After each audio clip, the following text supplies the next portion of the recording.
Everyone, very good morning to all of you. उम्मीद करता हूँ आप लोग मुझे पहचान ही रहे होगे।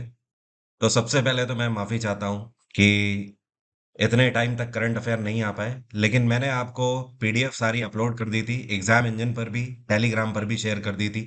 उम्मीद करता हूँ आप सभी के पास इस टाइम पर पीडीएफ होगी पूरे जनवरी के महीने की।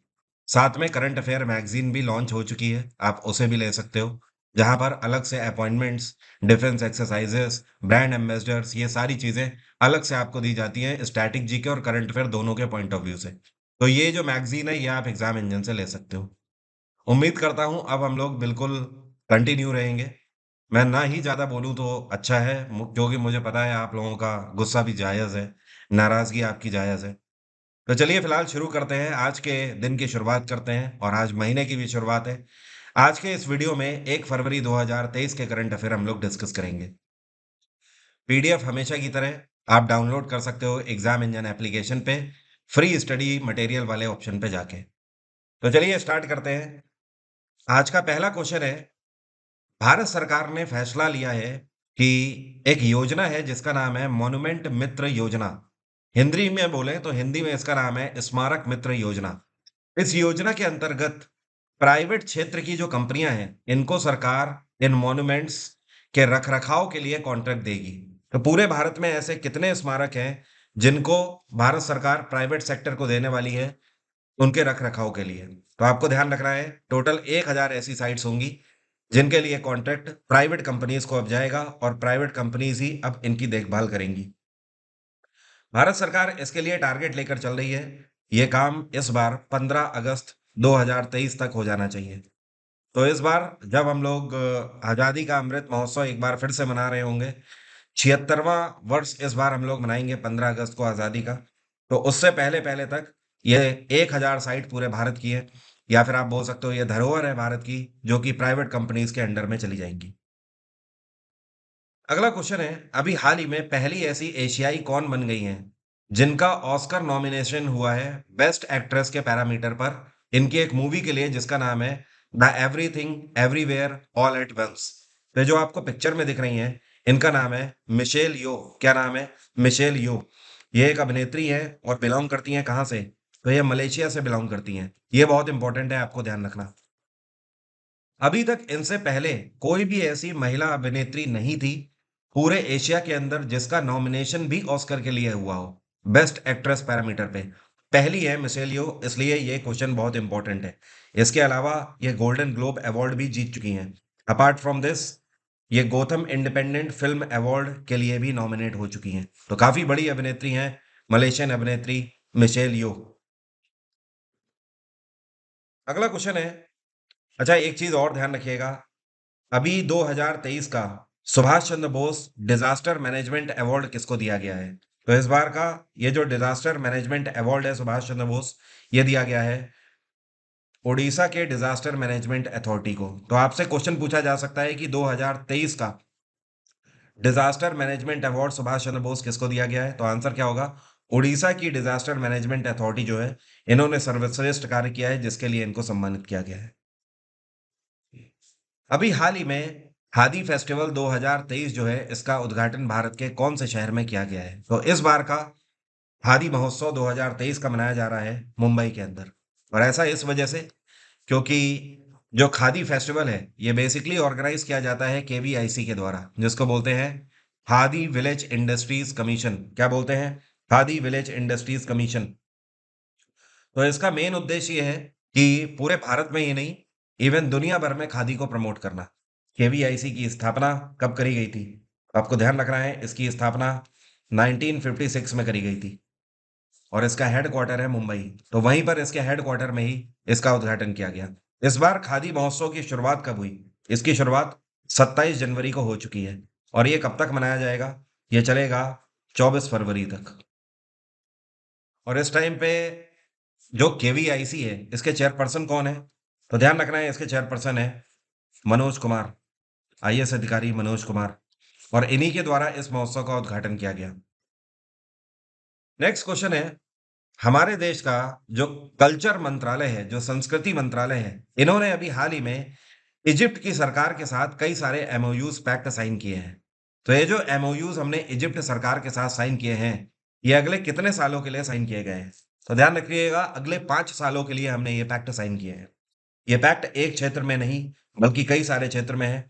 जैसे कि आपस में कल्चरल डाइवर्सिटी को प्रमोट करना, अपार्ट फ्रॉम दिस कई सारे प्रोडक्ट्स को भी इनमें बढ़ावा दिया जाएगा, जो कि भारत के एक तरीके से जीआई प्रोडक्ट हैं। जैसे कि भारत की अ, आप बोल सकते हो कई तरीके की मिर्च बहुत फ़ेमस हैं, कई तरीके के फ्रूट्स बहुत फ़ेमस हैं, जैसे कि गुजरात सरकार एक ड्रैगन फ्रूट पूरे दुनिया भर में बेचती है जिसका नाम है कमलम, उसको अपना टैग देकर। तो इस तरीके की चीज़ें इसके तहत प्रमोट करी जाएँगी। इतना ही नहीं, लिटरेचर को प्रमोट किया जाएगा, लाइब्रेरीज़ को प्रमोट किया जाएगा, डांस, थिएटर, म्यूज़िक इन सब को दोनों देश आपस में साझा करेंगे। एक और बहुत इंपॉर्टेंट चीज़ है इस बार। आपसे इस बार पूछा जा सकता है कि इस बार गणतंत्र दिवस जो हमने मनाया है 26 जनवरी को, तो उसमें कौन से देश के राष्ट्रपति हमारे चीफ गेस्ट थे? तो इस बार इजिप्ट के ही राष्ट्रपति हमारे चीफ गेस्ट थे, जो आपको यहाँ पर पिक्चर में दिखाई गए हैं। और इनका नाम क्या है? इनका नाम है अब्देल फतेह अल सीसी। यहाँ पर मैं लिख देता हूँ, अब्देल फतेह अल सीसी। तो ये इस बार आप लोगों ने अगर रिपब्लिक डे की परेड देखी होगी, तो आई एम श्योर आपने इन्हें इस बार देखा होगा, क्योंकि मैं तो परेड देख रहा था उस दिन, तो मैंने इन्हें देखा था।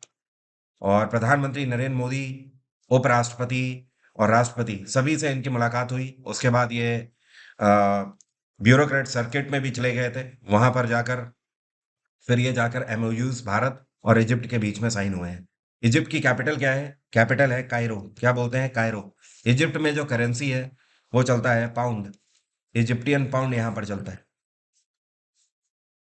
अगला क्वेश्चन है, भारत सरकार ने कौन से देश के साथ अगले 8 से 10 सालों के लिए 12 चीतों को हर साल लॉन्च करने की पेशकश अभी हाल ही में करी है?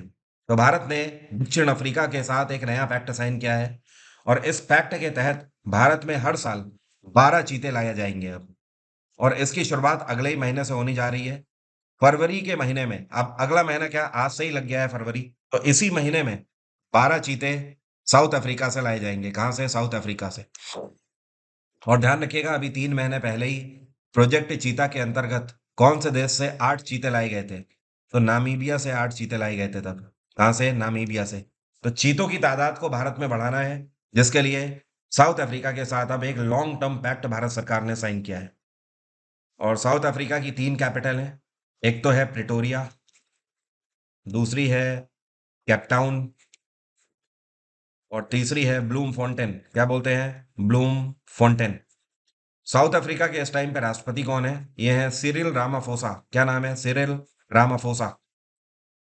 इंग्लैंड की कैपिटल है लंदन, न्यूजीलैंड की कैपिटल वेलिंगटन और ऑस्ट्रेलिया की कैपिटल कैनबरा। क्या आप बता सकते हो अभी कुछ टाइम पहले ऑस्ट्रेलिया के नए प्रधानमंत्री बनाए गए थे? इनका नाम क्या है? इनका नाम है एंथनी एल्बनीज़। Anthony Albanese. और इन्होंने किसको सक्सीड किया था? इन्होंने स्कॉट मॉरिसन को सक्सीड किया, स्कॉट मॉरिसन। अगला क्वेश्चन है, अभी हाल ही में नेशनल फॉरेंसिक साइंस यूनिवर्सिटी का उद्घाटन किया गया है। यूनिवर्सिटी ऑफ एग्रीकल्चर साइंस, जो कि धारवाड़ में स्थित है कर्नाटक में। तो इसका उद्घाटन किसके द्वारा किया गया है? The national forensic science university का उद्घाटन home affairs minister Amit Shah के द्वारा किया गया है अभी हाल ही में। ये जो फॉरेंसिक साइंस यूनिवर्सिटी है, इसका मेन उद्देश्य ये है कि जो अपराधी हैं उनके खिलाफ मुकदमा चलाने में ये फॉरेंसिक यूनिवर्सिटी जो है, ये सहयोग देगी कानून को।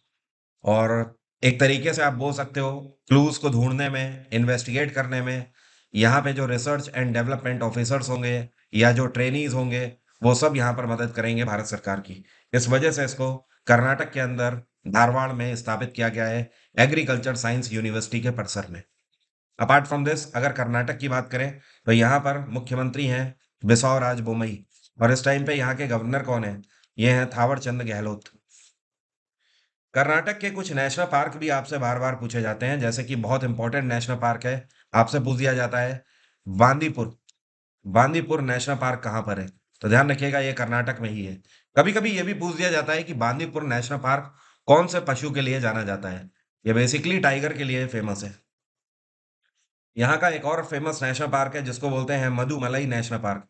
ये भी कर्नाटक के ही अंदर है।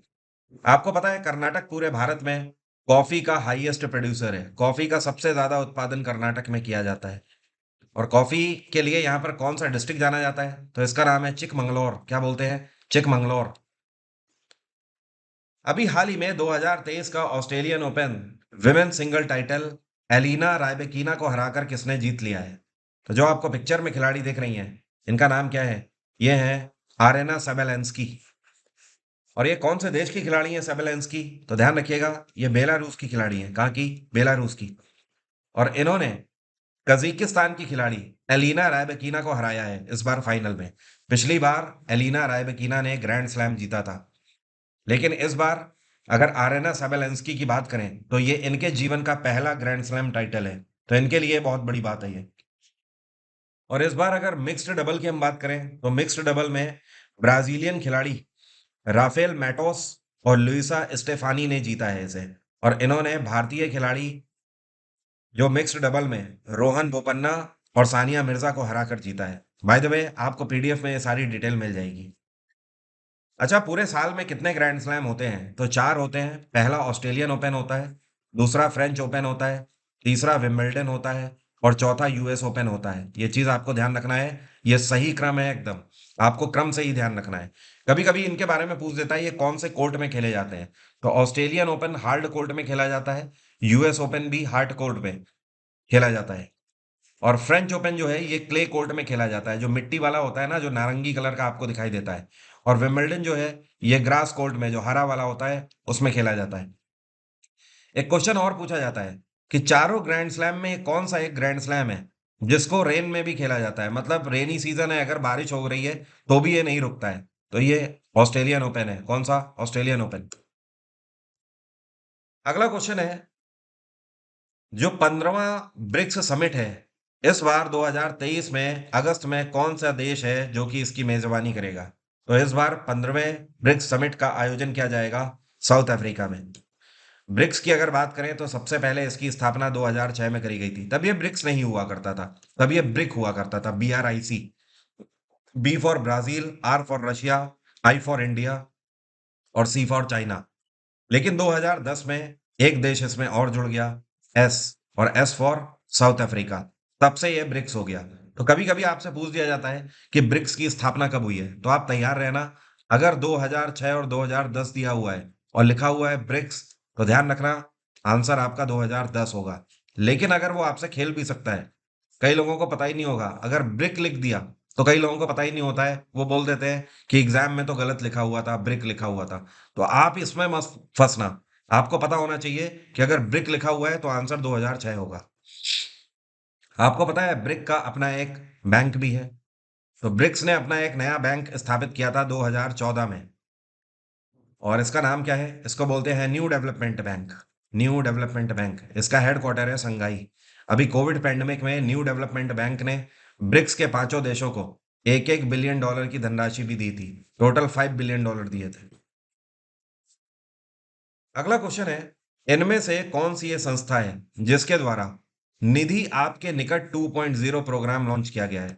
तो इसको ईपीएफओ के द्वारा लॉन्च किया गया है। ईपीएफओ जिसको बोलते हैं एम्प्लॉयज प्रोविडेंट फंड ऑर्गेनाइजेशन। पूरे भारत में हर एक वो कर्मचारी जिसकी तनख्वाह में पीएफ कटता है, उसकी देखरेख यही विभाग करता है। अब समझिए इसका मेन उद्देश्य क्या है। इस प्रोग्राम के अंतर्गत जितने भी डिस्प्यूट्स होंगे पीएफ को लेकर, प्रोविडेंट फंड को लेकर, उन सब का निपटारा किया जाएगा। मतलब कोई भी अगर इशू आ रहा है, जैसे कई बार आपने सुना होगा कि कोई व्यक्ति रिटायर हो गया और 2 साल हो गए लेकिन अभी तक पेंशन आनी नहीं शुरू हुई, तो इन चीजों पर इस पर ध्यान दिया जाएगा। और इतना ही नहीं, जो आपस में जो राज्य सरकारें हैं वो भी एक दूसरे के आइडियाज शेयर कर पाएंगी इस पोर्टल के तहत। ईपीएफओ की अगर बात करें तो इसकी स्थापना 1952 में करी गई थी। कब? 1952। इसका हेडक्वार्टर है नई दिल्ली। ये संवैधानिक निकाय नहीं है, यह एक स्टैचुरी बॉडी है।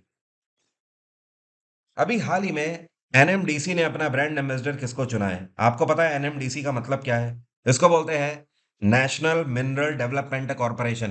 तो इन्होंने भारतीय स्टार बॉक्सर, या आप बोल सकते हो अब तो केवल भारत तक ये सीमित नहीं है, ये पूरे दुनिया में सीमित है और पूरे दुनिया में इनका डंका बज चुका है। ये हैं निखत जरीन। तो निखत जरीन को एनएमडीसी के द्वारा ब्रांड एम्बेसडर के रूप में अभी हाल ही में नियुक्त किया गया है। और अभी कुछ टाइम पहले ही इन्होंने गोल्ड मेडल भी जीता हुआ है। क्या आप मुझे कमेंट बॉक्स में लिखकर बता सकते हो कौन से इवेंट में निखत जरीन ने गोल्ड मेडल जीता है? अच्छा, अगर बात करी जाए एनएमडीसी की, तो इसकी स्थापना कब करी गई थी? इसकी स्थापना 1958 में करी गई थी। इसका हेडक्वार्टर है हैदराबाद। अभी कुछ टाइम पहले सौरव गांगुली को कौन से बैंक का ब्रांड एम्बेसडर बनाया गया? तो सौरव गांगुली ब्रांड एम्बेसडर बने थे कुछ टाइम पहले बंधन बैंक के। बंधन बैंक, जिसका हेडक्वार्टर है कोलकाता। आपको पता है पहली बार women's T20 world cup under 19 का आयोजन अभी हाल ही में किया गया। तो इसका पहला ही संस्करण भारत ने जीत लिया। कौन से देश को हराकर भारत ने जीता है इसका पहला संस्करण? तो इस बार का under 19 women's T20 world cup Bharat ने इंग्लैंड को हराकर जीता है अपने नाम। और बड़ी आसानी से इसको जीत लिया। 17 ओवर करीब में केवल 68 रन बनाए थे इंग्लैंड की टीम ने, और भारतीय टीम ने 16वें ओवर में ही अपने नाम कर लिया ये पूरा टूर्नामेंट। अच्छा, यहाँ पर आपको कुछ चीजें और ध्यान रखनी है। अगर आपसे पूछा जाए प्लेयर ऑफ द टूर्नामेंट कौन रही, तो प्लेयर ऑफ द टूर्नामेंट इस बार रही है ग्रेस स्क्रीवेंस। यहाँ पर मैं लिख देता हूं ग्रेस स्क्रीवेंस। ये कौन है? तो ये इंग्लैंड की कैप्टन है। अगर आपसे बोला जाए प्लेयर ऑफ द मैच कौन नहीं, तो प्लेयर ऑफ द मैच रही टीटास साधु। टीटास साधु, ये भारतीय टीम की है। ठीक है। एक और इंपॉर्टेंट चीज आपसे पूछा जा सकता है कि इस बार का under 19 women's T20 world cup कहां पर आयोजित किया गया? तो इसका आयोजन इस बार साउथ अफ्रीका में किया गया। साउथ अफ्रीका ने इसको होस्ट किया। टोटल 16 टीमें इसमें खेली थी। सबसे ज्यादा विकेट किसने लिए अगर मैं आपसे कहूं, तो ये ऑस्ट्रेलियाई खिलाड़ी हैं मैगी क्लार्क। Maggie Clarke. दरअसल मैगी से याद आ गया, इनके बाल भी बिल्कुल करली हैं, वैसे ही मैगी जैसे। तो आप देखकर इन्हें आसानी से पहचान सकते हो। काफी एग्रेसिव बॉलर है। तो मैगी क्लार्क ने इस बार 12 विकेट लिए हैं पूरे टूर्नामेंट में। और सबसे ज्यादा रन किसने बनाए हैं, तो ये भारतीय खिलाड़ी हैं, भारत की आन बान शान श्वेता सहरावत। यहां पर मैं लिख देता हूं श्वेता सहरावत। इन्होंने कितने रन इस बार बटोरे हैं? तो टोटल इन्होंने 292 रन बटोरे हैं। कितने मैच में? 6 मैचेस में। डेटा प्राइवेसी डे अभी हाल ही में कौन से दिन मनाया गया? तो डेटा प्राइवेसी डे हम लोग हर साल मनाते हैं 28 जनवरी को। यह दिवस इसलिए मनाया जाता है कि लोगों में अपने डेटा को प्रोटेक्ट करने के लिए अवेयरनेस बनी रहे। आप जैसे कि कभी इंटरनेट कैफेज जाते हैं या दूसरे का आप सिस्टम यूज कर रहे हैं या मोबाइल यूज कर रहे हैं, तो हमेशा सोच समझ कर ही अपना पासवर्ड डालें। सारी चीजें पहले ये एश्योर कर लें कि आपकी क्रेडेंशियल सिक्योर है या नहीं है। इसको सबसे पहले काउंसिल ऑफ यूरोप के द्वारा लॉन्च किया गया था। अभी हाल ही में वर्ल्ड लेप्रेसी डे कौन से दिन मनाया गया? विश्व कुष्ठ दिवस। लेप्रेसी एक बीमारी है। ये एक बैक्टीरियल इन्फेक्शन बीमारी है जिसको हिंदी में कुष्ठ बोला जाता है। इस बीमारी की वजह से जो भी ग्रसित होता है, इस तरीके की स्किन में चकत्ते पड़ जाते हैं, स्किन में लाइट कलर आ जाता है, या आप बोल सकते हो पिंक कलर आ जाता है, जो कि दूर से ही दिखने लगता है। तो काफी, एक तरीके से आप बोल सकते हो काफी सीरियस डिसीज है। और ये हर साल जनवरी के आखिरी संडे को मनाया जाता है, वर्ल्ड लेप्रेसी डे। और इसके लिए लोगों में अवेयरनेस रहे। कोई इनिशियल स्टेट में ही अगर इसे ट्रीट कर ले तो वो सबसे बेहतर रहता है। शुरुआत में ये जो दाग है, ये बहुत ही हल्के दिखाई देते हैं। अगर उस टाइम पे आप इसे ट्रीट कर लेते हो तो ये ट्रीट भी हो जाता है। लेकिन अगर उस टाइम पर अवॉइड कर दिया तो ये एक बड़ी परेशानी बन सकता है, जिसके लिए ये दिवस मनाया जाता है कि लोगों में अवेयरनेस थोड़ी सी रहे। अब मेरा आज का क्वेश्चन आपसे बहुत ही इंपॉर्टेंट और इंटरेस्टिंग क्वेश्चन है। हम सभी को पता है पहला पुर्तगाली वास्को ड गामा भारत में आया था। आपको बताना यह है कि जब वास्को ड गामा भारत में आया, तो ये भारत के कौन से राजा थे जिन्होंने वास्को ड गामा का स्वागत किया था भारत में? अश्वती तिरुनल, जमोरिन, मनावेद, या फिर उत्तरम तिरुनल मर्थवा।